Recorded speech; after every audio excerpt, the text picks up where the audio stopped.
Oi pessoal, tudo bem? Ana Mongioli aqui desse lado, meu primeiro vídeo de cabelo novo, e hoje eu vou falar para vocês a respeito de uma dúvida que muitas clientes minhas tinham na minha clínica de estética.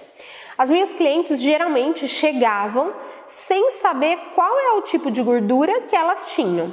Então eu vou falar um pouco para vocês hoje qual é a diferença dessas gorduras e como a gente faz para identificar, e também o que é legal eu consumir para evitar a gordura localizada e também a gordura visceral. Então eu vou falar para vocês de gordura localizada, gordura visceral e edema abdominal. Nossa, Ana, tem 3 coisas diferentes para essa região? Sim, temos 3 características diferentes para essa região. Então vou começar com a gordura visceral. A gordura visceral é uma das mais difíceis de serem tratadas. A gordura visceral, geralmente, eu vou colocar aqui uma imagem para vocês, mas é aquela gordura que eu não consigo mensurar. Então eu não consigo fazer prega na gordura. Eu não consigo pegar o pneuzinho. É aquela gordura que geralmente a barriga fica mais rígida e mais dura e o volume abdominal fica maior. Muitas clientes chegam com esse tipo de gordura na clínica. E aí a gente chama de gordura visceral e o formato da cliente é do tipo maçã, onde a região de cima é um pouco maior e a de baixo é longilínea normal. Existe também a mulher do formato do tipo pera e geralmente a região abdominal é normal e aí ela tem uma região maior na área dos culotes. Essa é a menos perigosa, tá? Então se você tem aí essa região, essa é a menos perigosa. Então vamos falar da visceral. Ana, o que é visceral? O próprio nome já diz. É aquela gordura que está intra-órgãos, é aquela gordura que além de estar abaixo da pele, ela está dentro dos órgãos do meu cliente. Pode estar fora e pode estar dentro. Então, por exemplo, se o cliente tem uma esteatose hepática, ele tem gordura dentro do fígado. E se ele tem essa protuberância abdominal, muitas vezes essa gordura também está ali no meio do intestino e isso vai causar nesse cliente um grande risco de infarto, de outras doenças, né, que acometem aí a síndrome metabólica que a gente fala. Então ele pode desenvolver diabetes e outras tantas doenças. Geralmente a gente pede para o cliente fazer um acompanhamento médico. Então infelizmente nem na estética comum, né, a estética que a gente lida dentro das clínicas, nem na estética médica, por exemplo, na lipoaspiração, a gente consegue solucionar o caso de gordura visceral. Então, se você tem gordura visceral, procure o médico quanto antes, faça seus exames, veja como está a situação dessa gordura, o que ela já agravou e faça um acompanhamento para ter uma alimentação adequada e a prática de atividades físicas, tá bom? Se você tem a gordura localizada, ela é mais fácil da gente tratar. Então, geralmente a gordura localizada a gente consegue fazer prega, pinça ela. Então, vou colocar aqui uma imagem de uma gordura visceral e de uma gordura localizada para vocês verem a diferença. E eu também consigo ter a gordura localizada em áreas onde eu não tenho órgãos que são vitais. Então, nas pernas, no joelho, no culote, nos flancos, aqui nessa área do sutiã, também acometem a gordura localizada. Ana, como que eu faço para me livrar da gordura localizada? Primeiramente, a gente tem que ter uma alimentação saudável. Então, se você tem muita gordura localizada, isso quer dizer que seus estoques de gordura estão cheios. Você está comendo muito mais do que gastando. E isso faz muito mal para você, porque você começa a guardar energia, estocar energia em forma de triglicérides que você não vai utilizar. Então, para queimar essa gordura que está armazenada, a única forma é comer menos e gastar mais, certo? Então, o ideal é que você faça também uma dieta associada a uma atividade física. Nos tratamentos estéticos, a gente consegue sim realizar procedimentos para reduzir gordura localizada. Então, consigo trabalhar com procedimentos que fazem quebra de gordura, consigo trabalhar com procedimentos que fazem necrose e apoptose. Então, por exemplo, eu consigo ter aparelhos que explodem o adipócito, que é essa célula de gordura. Eu tenho aparelhos que congelam essa célula de gordura. E eu tenho aparelhos que simplesmente fazem a quebra dessa gordura. Então, uma molécula de gordura ela é formada em triglicerídeo. Então, é uma molécula de glicerol e 3 moléculas de ácido graxo. Quando a gente quebra essa molécula, uma parte dela vai para o fígado e a outra parte vai para a musculatura. E aí ela vai gerar ainda mais energia para que eu possa queimar e oxidar essa gordura, certo? Então eu consigo sim trabalhar na estética pequenas áreas de gordura localizada. Então, por exemplo, Ana, eu fiz uma dieta e a barriga não sai. Infelizmente, gente, a gente fala que a barriga é a primeira que aparece e a última que vai embora. Realmente, nessa área onde tem os órgãos vitais, é onde o nosso corpo entende que ele precisa de mais proteção térmica, proteção contra choques. Então, é a área que realmente vai ficar um pouco maior, né? Então, a gente acaba demorando um pouco mais de tempo para perder essa gordura localizada na região da barriga. Mas a gente tem vários tipos de tratamento dentro da área estética que pode te ajudar também na redução dessa gordura localizada. A partir do momento que vocês estejam também fazendo uma alimentação mais saudável.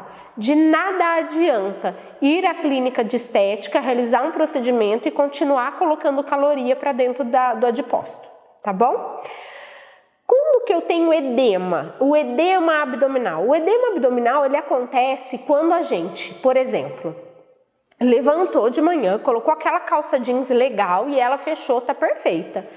E aí você tem então uma condição abdominal X.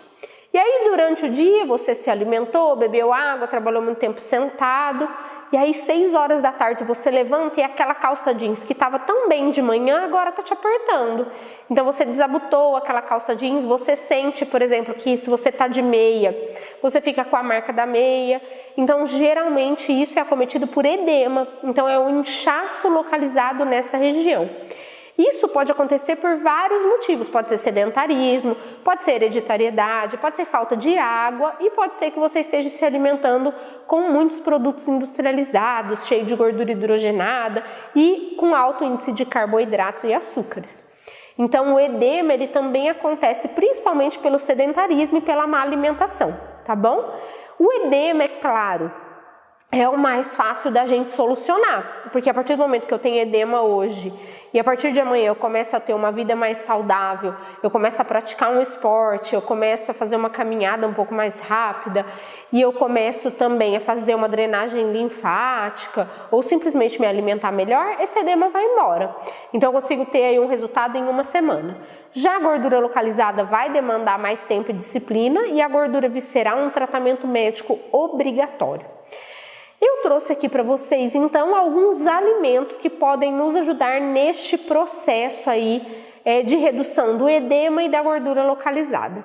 Todo mundo sabe aqui que eu amo a alimentação low carb e eu acho que é uma alimentação que dá para todo mundo fazer, independente se tem alguma doença ou não. É uma alimentação baseada em vegetais, né? Não é baseada em gorduras, não é baseada em proteínas. É uma alimentação baseada em vegetais de baixo índice glicêmico, em folhas, né, em legumes e verduras de baixo índice glicêmico, em frutas de baixo índice glicêmico, em carnes, qualquer uma que seja, vísceras. E também a gente pode usar as oleaginosas, as azeitonas, para também colocar aí como cereja de bolo se caso precisar fazer um lanche. Então, para mim, a alimentação low carb é uma das melhores e mais fáceis de fazer, porque a gente também tem a culinária low carb. Então, se eu tenho vontade de comer um bolo, eu consigo fazer um bolo low carb. Se eu tenho vontade de fazer uma torta, eu consigo fazer uma torta low carb. Então, eu creio que é a melhor alimentação. Muitas vezes as pessoas fazem uma dieta acompanhadas e estão fazendo uma alimentação low carb, mas que não recebem este nome porque muitos profissionais não gostam de estereotipar a dieta, então não gostam de colocar nomes nas dietas, mas se você for ver mesmo como o carboidrato é que gera energia para a célula e eu tenho muita energia, eu tenho que diminuir o consumo de carboidrato. E low em inglês significa baixo.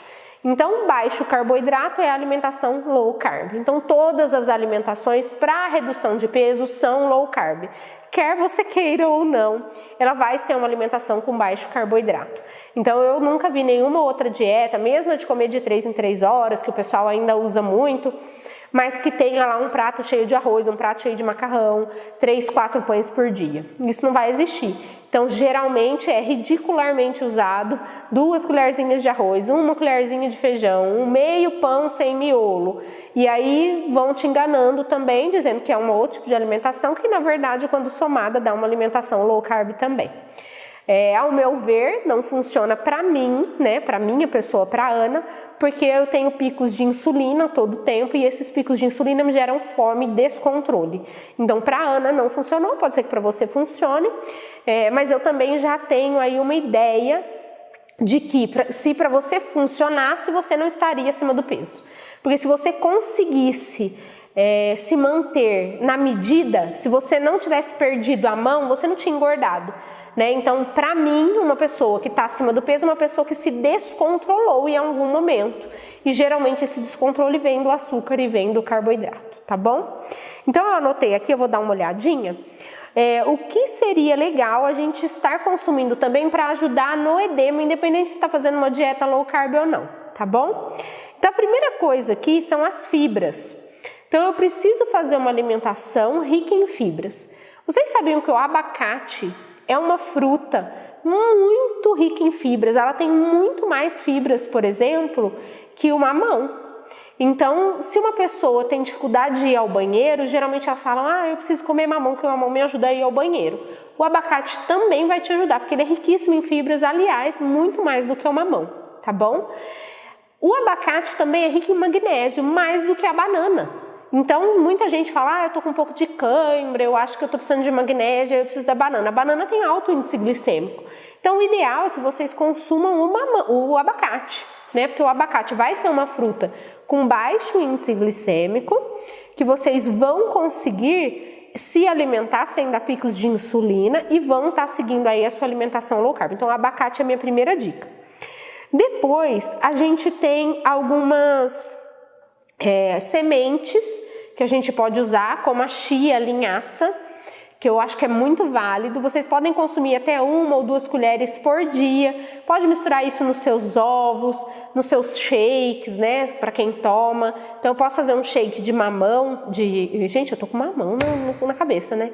Eu posso fazer um shake de abacate, por exemplo, com um pouquinho de leite de coco e colocar uma colher de chia para eu tomar. A chia também é rica em fibras e vai me ajudar nesse processo de saciedade também. Depois disso, a gente tem o cromo. O cromo ele foi estudado como um dos fatores que diminuem a quantidade de insulina no sangue. Então, Ana, eu tenho que mandar manipular o cromo? Não precisa manipular o cromo. O cromo está em muitos alimentos que você pode consumir.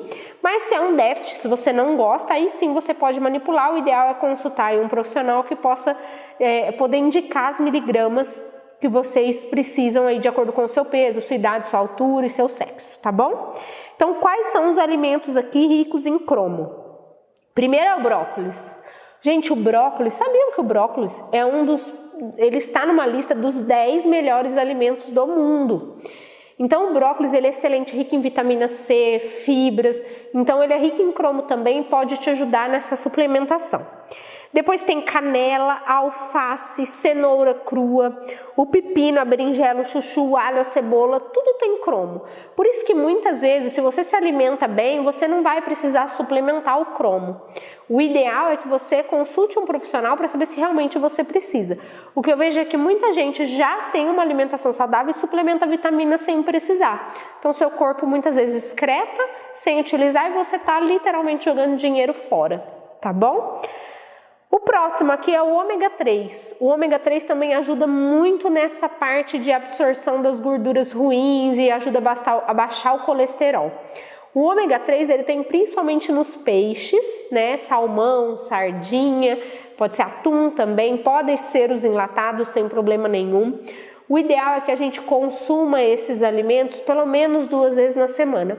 Aqui no Brasil a gente tem muito costume de comer carne, queijo, então a gente consome muito ômega 6, mas falta muito do ômega 3 e os ômegas eles têm que ser consumidos num círculo completo, 3, 6 e 9. Então suplementem o 3, porque o 6 e o 9 geralmente a gente já faz o uso deles na alimentação, tá bom? A linhaça e a chia também tem ômega 3, então é bem legal de usar essas sementes tanto para a saciedade quanto para essas fibras e para o ômega 3 também.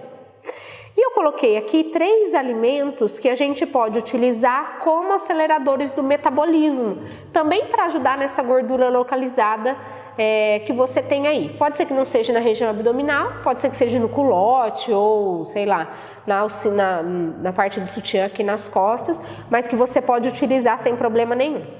Então, um é o gengibre. Você pode comprar o gengibre, ele custa muito barato, você pode usar em várias preparações e você tem um tempo de consumo muito grande, porque ele demora muito tempo para estragar. Então tem o gengibre, que você pode bater e tomar com suco de limão. Tem a canela, que você pode complementar o seu cafezinho ou colocar aí numa fruta também. E tem o chá branco e o chá verde. O chá branco e o chá verde são excelentes, tanto antioxidantes, né, quanto aceleradores do metabolismo.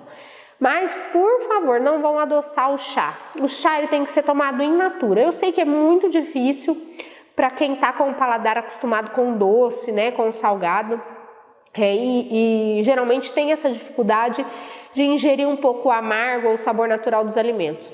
Mas vá se habituando, tudo é questão de hábito. Se a gente não pegar para fazer, né, e falar, não, eu vou tentar aqui dia a dia, eu vou me acostumar, a gente nunca consegue mesmo.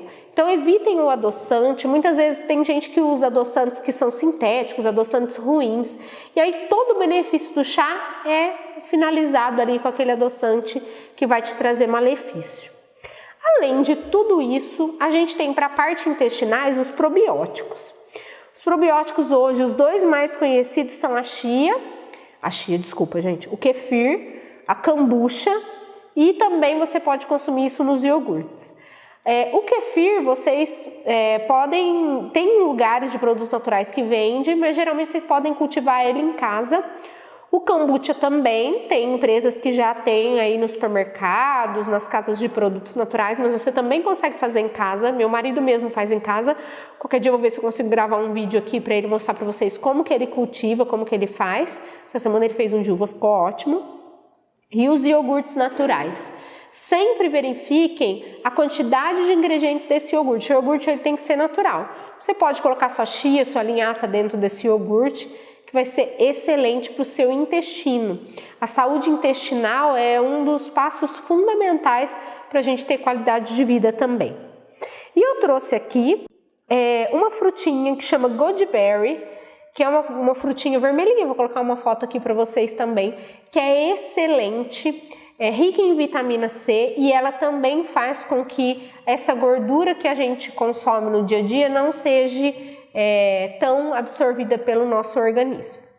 Então eu trouxe aí bastante coisa para agregar valor para vocês, mas o fundamental mesmo é fazer ingestão de poucos carboidratos e carboidratos bons, né? Tira essa bolacha, esse salgadinho, essa torradinha, esse pãozinho e foca aí nos alimentos com bons carboidratos, né? Como algumas frutas, jus e legumes.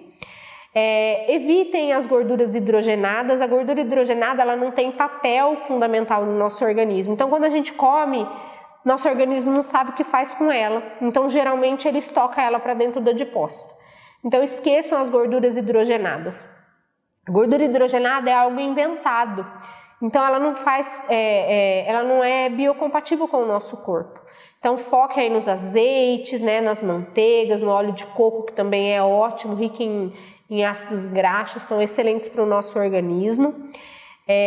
Muita água, muita hidratação e exercite-se. O exercício ele não é fundamental no emagrecimento, né? A gente sabe que 95% é o que a gente leva para a boca, mas esses 5% são muito importantes porque eles geram hormônios do bem e abaixam os hormônios ruins. Então isso é fundamental para que a gente persiga na dieta. Então isso ajuda muito na disciplina da alimentação. tá bom? Espero ter ajudado vocês a saber diferenciar agora o que é uma gordura visceral de uma gordura localizada. E antes de terminar, vou dar uma última dica. Se você quer ver, se você quer saber se a gordura abdominal que você tem hoje é uma gordura abdominal saudável, né, que está ali dentro da normalidade ou que já está preocupando, eu tirei aqui um dado que é utilizado como medida para que vocês possam saber se realmente vocês já correm algum risco das comorbidades, da síndrome metabólica, tá? Então, acima de 80 centímetros de circunferência abdominal nas mulheres, vocês já têm risco aumentado de desenvolver síndrome metabólica. E acima de 94 centímetros para o homem, vocês também têm risco aumentado de desenvolver síndrome metabólica, colesterol, diabetes, etc.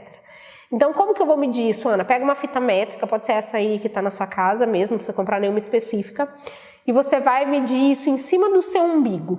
Então, pega em cima do umbigo e faz essa métrica. Se estiver dando mais de 80 para as mulheres e mais de 94 para os homens, o risco já está aumentado em desenvolver síndrome metabólica. Então, meçam aí, comentem aqui para mim se o seu tá bem ou se não, se você vai começar a tomar mais cuidado agora. Eu espero que eu tenha ajudado vocês a diferenciar esses tipos de gordura e a entender que não existe milagre nem pílula mágica, mas existem muitos alimentos e a nossa cura está nos alimentos que podem nos ajudar no nosso dia a dia. Tá bom? Um beijão e até o próximo vídeo. Tchau!